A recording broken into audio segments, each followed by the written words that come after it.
Hey, you're in my kitchen. But don't worry, this isn't a cooking show. Well, it is kind of a cooking show. It's a cooking show for chickens.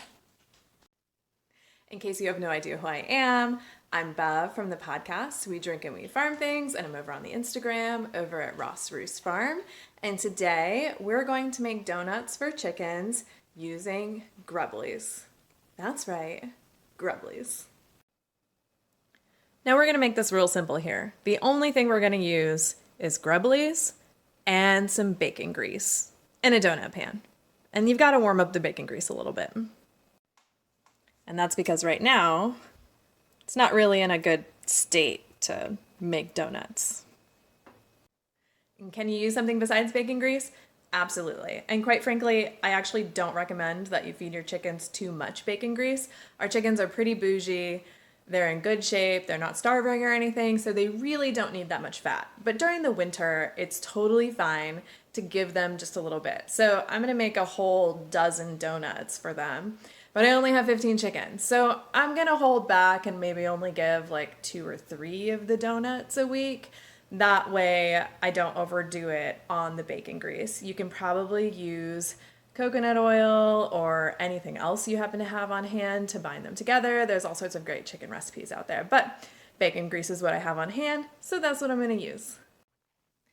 Okay, so we have microwaved our bacon grease. That way it is the right consistency to fill our donuts all up with.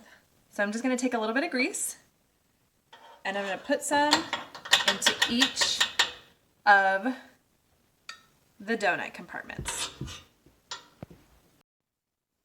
There we go. All of our donut compartments are filled with the bacon grease. And then we're going to take our Grubblies and we're going to fill all of these compartments with the Grubblies and make sure that we press them down into the bacon grease. All right, all of our donut spots are filled with Grubblies, and then I re-warmed up the bacon grease for another 10 seconds just to melt it again. And now I'm gonna pour it on top of each of the donuts just to kind of seal in the Grubblies.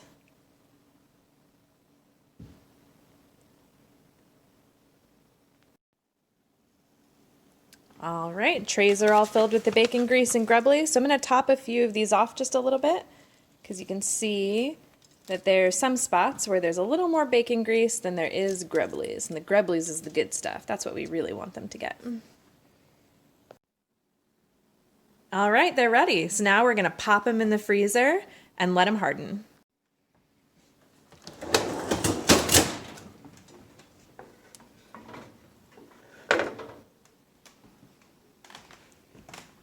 They'll go great with my bags of frozen avocados.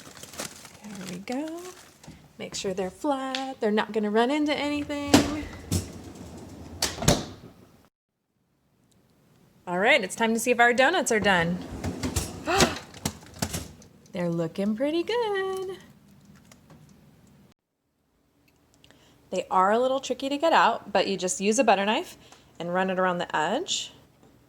And they pop out. Oh, that one got back in there, but let's see. And there you have it. A perfect Grubblies donut. Ooh, and that one has a little extra sprinkle on it. So what do you guys think of your Grubblies donuts?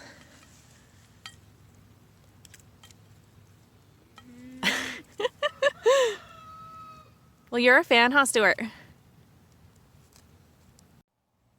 Well, I think it's safe to say that the Grubblies Donuts got all of the beaks and feathers up. And if you want to order your own package of Grubblies to make some Grubblies Donuts with, just go to grubblyfarms.com and use code FARM15 at checkout and you'll save 15% off your first order.